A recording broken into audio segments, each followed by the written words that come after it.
Arkadaşlar merhaba. Bugün sizi emekli edecek, sürekli, düzenli, güvenli para kazandıracak bir strateji tanıtacağım. Ben bu stratejiyi bir yıldır sürekli geliştiriyorum ve 8 aydır kullanıyorum. Bana ayda yaklaşık %5 ile %15 arasında kazandırıyor. Daha önceki videolarda bahsettiğim gibi birçok strateji denedim. Hatta ücretli stratejiler de denedim. Ancak bir yıllık geri test yaptığım zaman hiçbir strateji başarılı olamıyordu. Ya zararla bekletiyor ya da yılda en fazla dediğim gibi %20, %25 civarında bir kar ettirebiliyordu. Ben de kendi stratejimi yazdım. Bu bir DCA strateji.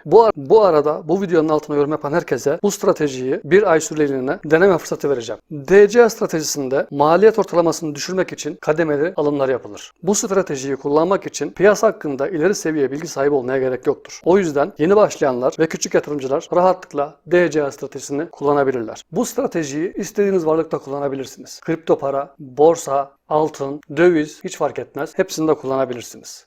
Ancak eninde sonunda yükseleceğine inandığınız varlıklar için kullanmalısınız bunu. Çünkü gördüğünüz üzere düştükçe alımlar yapıyorsunuz. Düştükçe alımlar yapıyorsunuz. Bir yerde yükselmeli ki kar edip satış yapabilirsiniz. DCA stratejisinde de ve diğer tüm stratejilerde de önemli olan doğru zamanlarda alımlar yapabilmektir. Bizim stratejimizin de en güzel tarafı bu. Doğru zamanlarda yani olası diplerde alımlar yapar. Hatta şiddetli düşüşlerde tepki yükselişlerini değerlendirebilmek için fazladan alımlar yapar. Örneğin şurada çok sert bir düşüş olmuş gördüğünüz üzere 4 tane birden ekstra güvenlik emri kullanmış ve ardından gelen tepki yükselişinde kar almış. Tabii bu satın alma işlemlerinin yapılacağı düşüşlerin şiddetini siz belirliyorsunuz. Ayrıca yüzde olarak da belirleyebilirsiniz. Yani örneğin her %1 düştükten sonra, her %2 düştükten sonra alım yap gibi. Bir güvenlik emri yüzde olarak belirtilen fiyat düşüşü olsa bile belirlediğiniz şiddetteki dip oluşmadıkça alım yapmıyor. Belirlenen şiddetteki düşüşü bekliyor. Ya da belirlenen şiddetteki düşüşten sonra dip oluştu ancak yüzde olarak belirlediğiniz düşüş oluşmadı. O zaman yüzde olarak belirlediğiniz düşüşün oluşmasını bekliyor. Ardından oluşacak dipte alım yapıyor bu strateji. Yani iki koşulda birden aynı anda kullanabiliyorsunuz. Arkadaşlar bu stratejiyi istediğiniz zaman diliminde kullanabilirsiniz. İster 5 dakika, ister 15 dakika, ister 1 saat, ister 8 saat hiç fark etmez. Ben 1 dakikalık zaman diliminde kullanıyorum bu stratejiyi. İsterseniz hemen ayarlarını size anlatayım. Evet, burada bot kullanacaksanız eğer bot sitelerine göndereceğiniz webhook mesajlarını yazabiliyorsunuz. Buradan stratejinin başlayacağı ve duracağı tarih alanını belirliyorsunuz. Ya da geriye dönük test yapacaksanız o tarih alanını belirliyorsunuz. Trend exit. Bu trend exit'i isterseniz grafik üzerinde anlatayım. Alım yaptığınız varlık belirlediğiniz hedef kâra ulaştıktan sonra direkt satış yapmıyor. Şu yeşil çizgi maliyet ortalamanız. Şu mavi çizgide hedeflediğiniz kar. O kâra ulaştı, satış yapmıyor. Trend eğer yukarı doğru devam ediyorsa elinde tutmaya devam ediyor ama trend aşağı doğru döndü. Hemen bunu anlayıp satış yapıyor. Örneğin bakın burada yine çıkmış. Hafif bir düşüş yapmış ama trendin yönü değişmediğini anladığı için bu aşağı dönmelerde, aşağı dönüşlerde satış yapmamış. Ne zaman trendin döndüğünü anlayınca strateji hemen satış yapmış. Yani fazladan hedeflediğiniz karın üstüne bir %2.14 daha yapmış burada. Yine burada da aynı şekilde bu trend exit o işe yarıyor. Evet, devam edelim.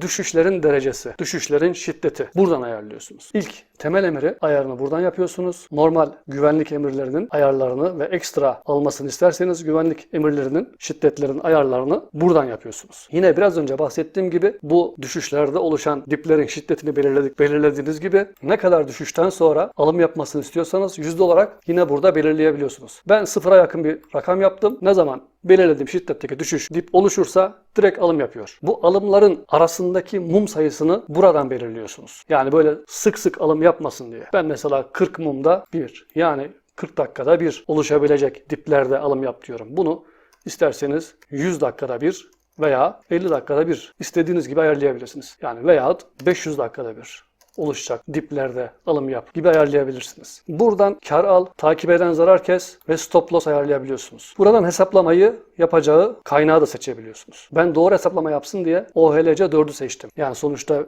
her alımın ortalamasını alacağı için bunu seçtim. Bu stop loss aslında ben hiç kullanmıyorum. Benim stratejimde stop yok. Ben kendim o şekilde çalışıyorum. Çünkü hiç zararına satış yapmıyorum. Yaptığım işlemlerin tamamı kar ile sonuçlanıyor. Yani şurada baktığınız zaman karlı %77 gözüküyor ama ben alımlarımın hiçbirini zararla kapatmıyorum. Hedeflediğim karın üstüne çıktıktan sonra satış yaptırıyorum. Evet. Peki bu stop loss'u niye koydum? Örneğin burada ne kadar düşüş görüyorum? Onu anlamak için bir yıllık geri test yapıyorum ben. Her stratejiyi ayarlarken veya herhangi bir coin'e Bu stratejiyi ayarlarken. Örneğin burayı 25 yaptığım zaman eğer stop ediyorsa %25 düşüşü geçmiş yılda bu ayarlarda görmüş demektir. Tabi %25'te stop etmiyorsa 4x çalışabilir demektir. Ama tabi ben hiçbir şekilde kaldıraç kullanmıyorum şu anda stratejilerimde. Hep 1x, hep long. O şekilde çalıştırıyorum.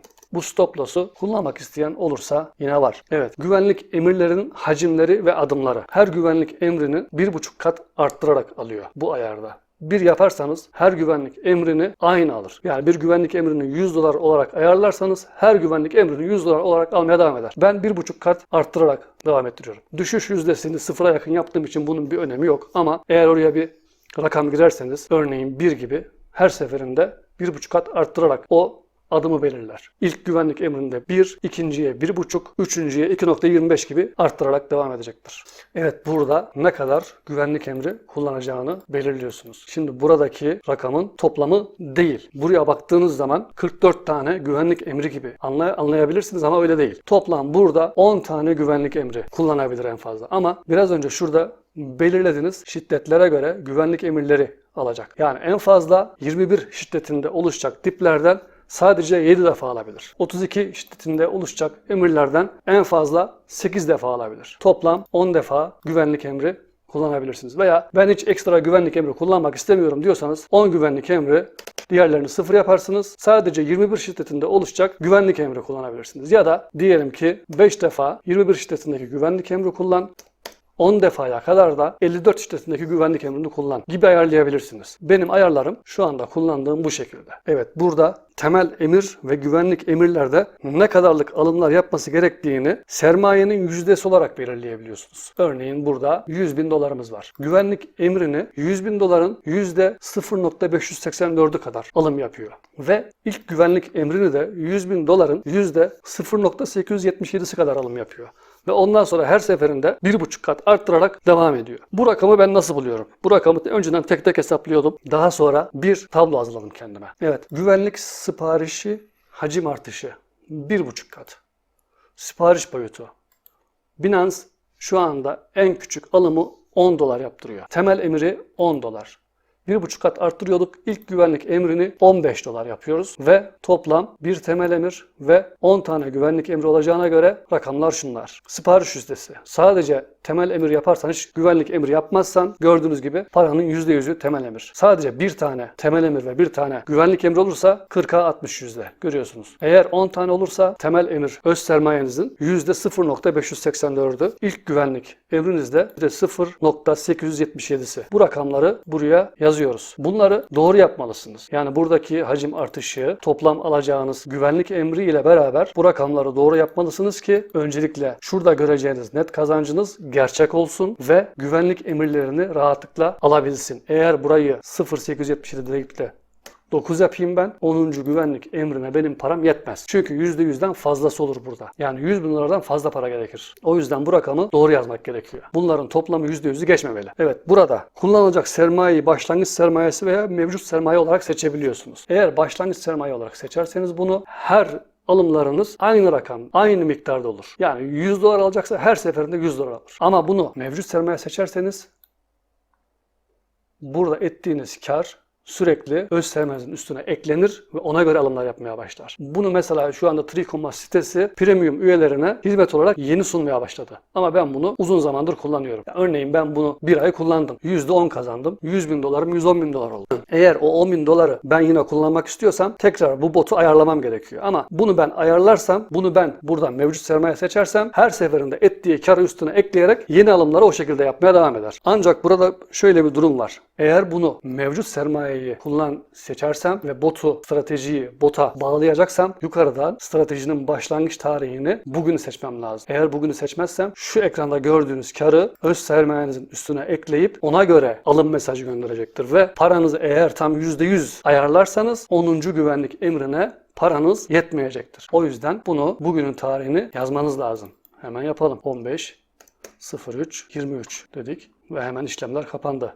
Ama şurada bir işlem açmış. Hatta ben bunun kapanmasını beklemeyeyim. Çünkü belki bir günde, belki 3 günde kapanacak. Elle de açmaya uğraşmayayım. Hemen ilk dipte alım yapsın benim stratejim, bota mesaj göndersin diyorsanız hemen buradaki saati de ayarlıyorsunuz. 21.13 yazdık ve hemen o başlangıcı da kapattı. Oluşacak ilk dipte strateji çalışmaya, sizin botunuza mesaj göndermeye başlayacak. Arkadaşlar ben bu ayarı BNB'nin futures'ı için yaptım. Burada bu ayar ile yılda yaklaşık %200 kar ediyor ve 8 aydır da kullanıyorum. 8 aydır da kar ediyor. Hiç zararlı işlemim olmadı. Bu Binance'la ilgili soruşturma olduğunda ani bir düşüş oldu ama orada da geri yükseldiği zaman hemen karla çıktı. Dead Cross oldu. Biliyorsunuz 3-4 gün önce ciddi bir düşüş oldu ama peşinden hemen bir yükselişte tekrar ufak bir yükselişte hemen kara geçti. Yani bu stratejide dediğim gibi ben stop kullanmıyorum. Hiç zararına satışım yok ve görüyorsunuz şu anda 2021'in 10. ayından bugüne kadar %257 kar etmiş gözüküyor. Tabi bu dediğim gibi sürekli mevcut sermayeyi kullanarak yapıyor bu işi. Ama yok, hep aynı parayı kullansın. Ettiği karı ben sürekli çekeyim. Hiç oraya tekrar kullanmayayım o parayı derseniz, sürekli aynı parayla alım yaparsa, yani bileşik yapmazsa bu işi ne kadar kar ediyor görelim. %130.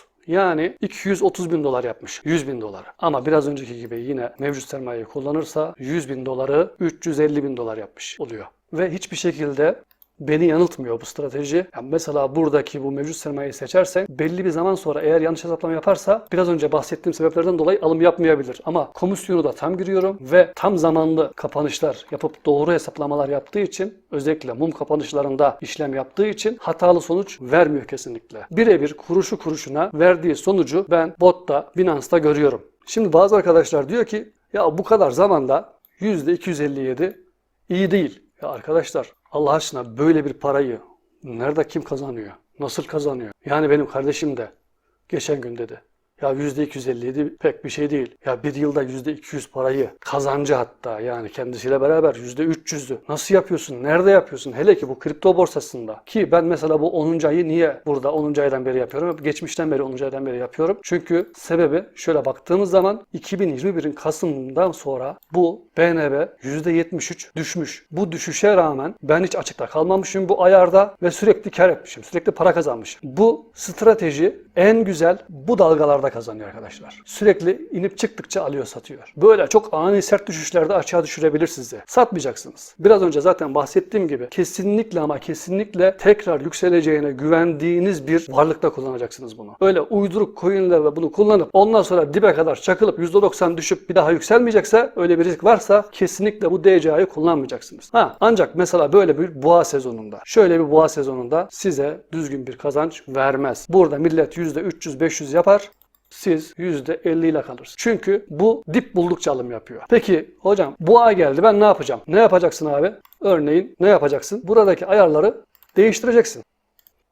21'de değil de 14'te, 24'te, 32'de alım yap diyeceksin. Sık sık alım yapacak. Sık sık alım yapacak. Al sat yapacak sürekli, ama ani bir çakılış, ani bir düşüş olduğu zaman açığa düşersin. Tekrar yükselene kadar beklersin. Ancak boğa trendi ayı trendine dönerse birdenbire kurtuluşun olmaz. Tekrar yükselene kadar belki bir ay beklersin, belki 2 ay beklersin, belki bir sene beklersin. O yüzden tedbirli, toleranslı, yani biraz önce dediğim gibi şöyle ciddi bir ayı sezonunda bile işin içinden rahatlıkla çıkabilecek bir ayarla çalışman lazım. Yoksa ben trendi biliyorum, artık bundan sonra yukarı çıkacak, sık sık aldırayım diyorsan zaten bu stratejiye ihtiyacın yok. Al, trend biteceğini anlayabiliyorsan, zaten sen trendin başlangıcını biteceğini anlayabiliyorsan al, trend bitene kadar sürekli elinde bulundur o coin'i. Hatta kaldıraça gir. Ancak bunu kimse bilemediği için bu DC stratejisini kullanıyoruz zaten. Arkadaşlar ben bu stratejiyi 8 aydır kullanıyorum ve bana hiç zarar ettirmedi. Dediğim gibi zaten zararına satış yaptırmadım. Ayda %5, %15 bana kazandırdı. Zaten şuna bakarsanız 15 günlük gösteriyor benim TradingView Premium hesap olduğu için. Şu anda 15 günde %3.44 kar ettirmiş. O da 30 günde şu anda bu gidişata göre %7 civarında bir kazanç yaptıracak. Bu stratejiyi videonun başında dediğim gibi videonun altına yorum yapan herkese bir ay kullanım izni vereceğim. Tabi burada Wunder Trading botuna bağlayacaksanız orada ücretli bir üyeliğiniz olması gerekiyor. FreeCommBase'a bağlayacaksanız bir tane ücretsiz üyelikle bot kurabilirsiniz. Size bir ayda eğer ki bu yaklaşık %10 kazandırmıyorsa zaten benim size başka bir nasıl yardımım olur gerçekten bilemiyorum. Evet arkadaşlar, video bu kadardı. Bir sonraki videoda bu botu, bu stratejiyi botlara nasıl bağlarız onu anlatacağım.